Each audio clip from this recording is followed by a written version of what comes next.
Okay, we'll call to order the Planning Committee meeting for Tuesday, May the 7th at 4 o'clock. There are 4 managers' reports and a referral to add to the agenda. So motion on the minutes, moved, seconded. All those in favor, contrary, carried. Our next meeting is the 22nd, right here in these very chambers. And the first thing is the housing agreement bylaw.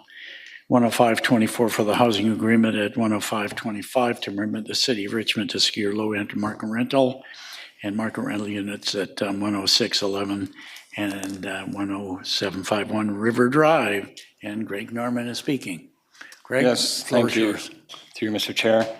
Just a few comments. So this is a mixed tenure project. It's a 181 unit development. It has 150 strata units, 18 lemur units, and 13 market rental units. Because it's a mixed tenure project, we have 2 housing agreements that we're presenting today. One is an affordable housing agreement for the lemur units, and then we have a market rental housing agreement. Okay, are there any questions of committee?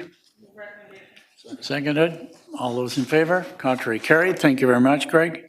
The next one is a housing agreement as well, affordable housing and bylaw 10512 to permit the city of Richmond to secure low-end market rental LMR units at 4650, 171, 91 Smith Crescent and 23 301, 321, 361, 381 Gilly Road. And Greg, you're on again. Through you, Mr. Chair, nothing to add on this report. Seconded. Any discussion? All those in favor? Contrary, carried. Okay, manager's report to Mr. Craig or whoever. I understand there are a number of managers' reports, so you choose the order. Well, since I was sitting there, I guess I'll go. Through you, Mr. Chair, I guess I'll just wanted to introduce a couple new of our affordable housing planners. We have Kate Bedford here behind me. Kate has done work in New Zealand at different levels of government in the housing world. And Emily McGurr, who has worked across Canada in Ottawa, Regina, Calgary in the housing field. So we're happy to have them join us. On behalf of the committee, and welcome. Good to have you aboard with us. Thank you. Is Councillor Day on to ask her about her referral? Thank you, Mr. Chair. I just had a couple updates I'd like to provide committee today. First off, I just wanted to provide a couple updates on the housing bills. The province recently announced that 20 more municipalities were added to the Housing Supply Act. Richmond was not one of them. The municipalities range from Kelowna, Surrey, New Westminster to smaller municipalities such as Sydney, North Couch, and White Rock. There are now 30 municipalities that are actually part of the Housing Supply Act where they have to reach specific targets for their communities. I know in recent media reports that the first 10 municipalities have had some troubles meeting the housing targets. Some have met them, some have not. Province hasn't indicated how they'll respond. But as you know, Richmond is doing all it can to generate as much housing as possible through implementing the new housing legislation, utilizing the Housing Accelerator Fund to fast-track rental and below-market housing applications. The second update is in regards to a new piece of legislation, which a memo was circulated to Council, I believe, about a week ago. This is on Bill 16, which was given royal assent last week. Bill 16 provides local governments the authority to enact bylaws that facilitate the construction of more housing supply, including affordable housing. In particular, the proposed legislation has sort of 4 elements to it. The first element is it allows municipalities to secure affordable housing through inclusionary zoning. So we don't have to do this through density bonusing as we do for lemur. We can actually require it outright as a percentage. Secondly, the bill also updates the density bonus framework. This will have to be coordinated with Bill 46, which allows expansions of DCCs and amenity cost charges, or that's a new tool, amenity cost charges. So we'll have to work together with that new framework and to prescribe how we can collect amenities through either rezoning or at the building permit stage. The third element is Bill 16 provides the ability for local government to require site-level infrastructure, including road dedication and transportation demand management measures at the building permit stage. So upfront, not at the rezoning stage, which is great. And 4, Bill 16 also provides the ability for council to adopt a tenant protection bylaw for rental sites undergoing redevelopment. And the last thing I just wanted to point out is that the city already addresses a lot of those elements in Bill 16 through our OCP policies and zoning provisions, and we'll review to determine which bylaws need to be amended. And happy to answer any questions on those items. Great, thank you. Any questions? Okay, Andy? Thank you, and through the chair. Just with Bill 16 and the other bills, 44, et cetera, is there a different timeline for that? I'm hearing Hang something, on, but, carry on. okay. Yeah. Sounds like it's in my head. Sure. But is the timeline the same, or is it a little bit longer since it just got Royal sent? Right, yeah, through the chair to Councillor Hobbs, yeah, there's some different timelines here. The density bonus framework doesn't have to be established till midway through 2025. So there's some time to sort of adjust that sort of new financial framework. But the deadlines still apply for Bill 44 and 47, which is to have our bylaws in place at the end of June. Those reports will be forthcoming in the next few weeks.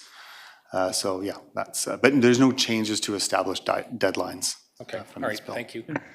Alexa? Thank you. Through the chair to you, thank you for this. Can you just describe the difference between inclusionary zoning and exclusionary zoning, if you could, please? Sure. Through the chair to Councillor Liu, I guess simply put, inclusionary zoning is it's included within the density framework. So for example, if we have a 2 FAR maximum, we can include a certain percentage of that as affordable housing. Whereas previously, we would have to allow additional density for that exchange for affordable housing. So that's the difference. So inclusionary is just, it's included within the zoning. Okay, so if someone wants to build anywhere up to that 2.0, they have to have something in it. So for example, in our Lemur right now, we do require 15%, but there is it is part of a density bonus framework where we have very low base density, and we allow quite a bit of additional density in exchange for that 15% Lemur, and that's worked out really well. But now we can change that structure, so it's just 15%, and we don't have to have a density bonus framework for, at least for affordable housing. Okay. Yeah. So, but for an existing building that's just rebuilding, they don't have to, if they're building exactly the same as what they had before, they don't have to add that, or do they? Or how does that work? If a building is rebuilding kind of the same floor area, number of units, then actually, if it's not going through rezoning, then you would not have to. Okay, so it's only in the provide rezoning process that the inclusionary zoning concept comes into play? Right. Okay, so, but the bill didn't actually create any more ways of making projects more financially viable, right? Like, so it basically enabled us to say, well, we need to have this, we need to have that, and we can still hit you for all the DCCs and everything else. But it didn't give them any other way. There is talk about this change in parking, but are we actually seeing that on the ground? Is that actually affecting us on the ground here in Richmond yet? Through the chair to Councillor Liu, I think I may not be able to answer the entire question, but I think part of it is these changes are allowing us to collect some of these amenities right at the building permit stage.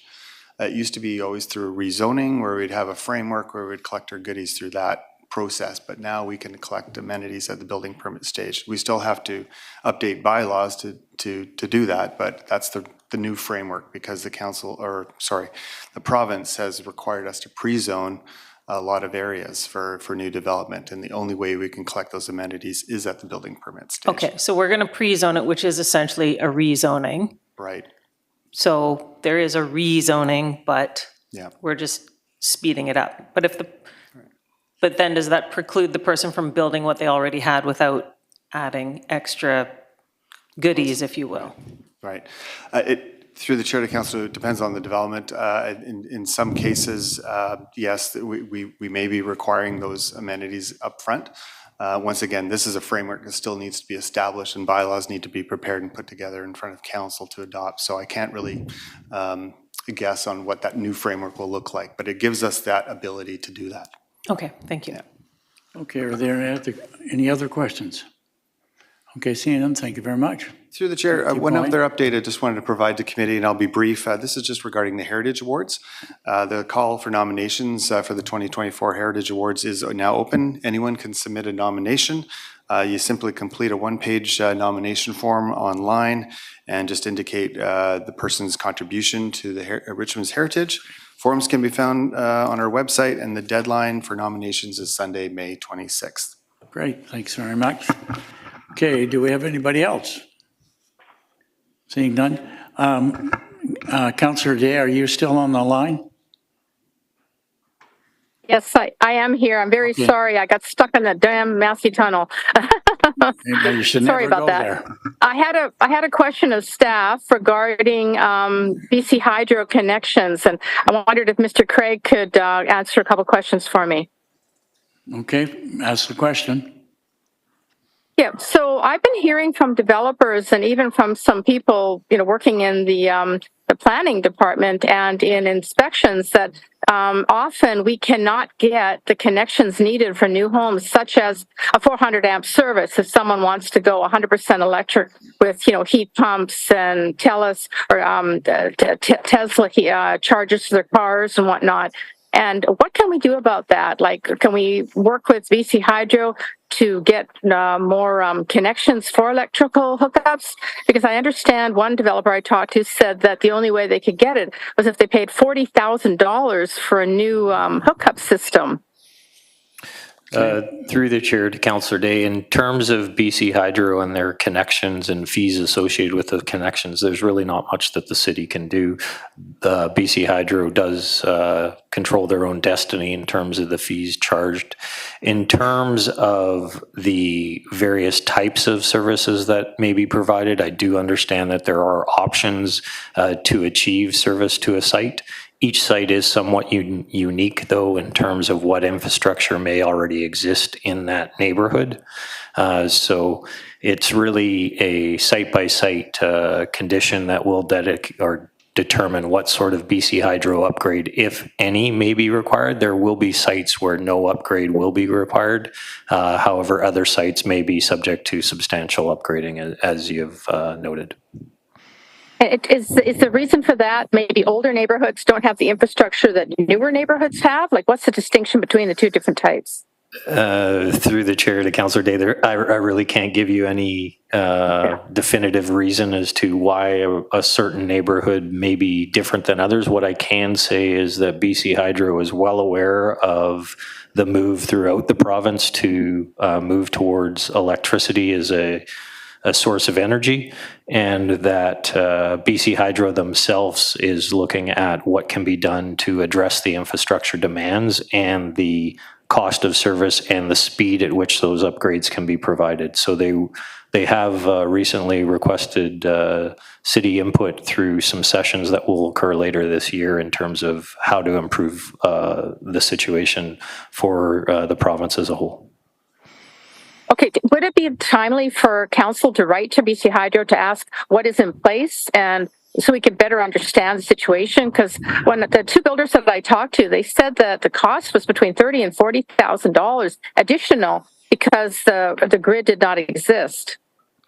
Through the chair to Councillor Day, what I'd suggest is that staff are more than happy to use this opportunity to take direction, to talk to BC Hydro to see what can be done in terms of meeting the energy demands of the city. I believe much of the concern or the question that's being raised or posed at current relates to the zero carbon energy step code requirements that the city has in place and how that may be impacting development trends in the city. So we're more than happy, based on this conversation or from direction to committee, to look at what might be done to address capacity concerns related to Hydro's ability to achieve the zero carbon step code. To the chair, do you need a notice of motion for this, or is this something we could do on the fly? Are there any comments on that? Okay, Malcolm, let's finish the comments on it first, and then we can have a motion. Malcolm? Yeah, based on what Mr. Craig just said, I don't think we need a formal motion on the thing or a referral, but just be providing a direction from this committee. The other thing that should be considered, I think, is to ask BC Hydro to come here and talk to us about these issues. Okay, it's a good suggestion. Excellent. Great idea. Alexa? Yeah. Thank you. I know we heard recently that there was a conference and BC Hydro was saying that they simply don't have the capacity to fill some of the need that's coming forward in the future. And I think what we need to look at is we've put forward a bunch of rules and they're very aspirational on what we think people should be doing in their homes in terms of gas hookups or electrical hookups. But what we're going to create is a situation where the end user is going to end up with a huge hit trying to get their electrical put into it. And in a few years, when the price of electricity starts going way up, they'll have no option to switch back to gas. If they're allowed to just keep heating their homes the way their neighbors are allowed to heat their homes for new builds, I think it's fair. I think it's reasonable. I think it's in line with the rest of the province. It's not unduly unfair to the builders or anybody else. It's maybe less aspirational, but we'll get there.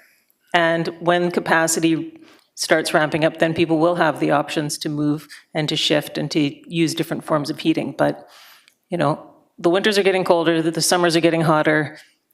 You still need to heat your house, you still need to keep warm, and you're gonna watch electrical bills go way high. And if you're already starting with a $40,000 hit just to get electricity into your house, you know, it takes a long time to earn that $40,000 as part of your beginning, plus all your DC, everything else that you're putting in when you first build something. So we're not helping affordability by our own step code.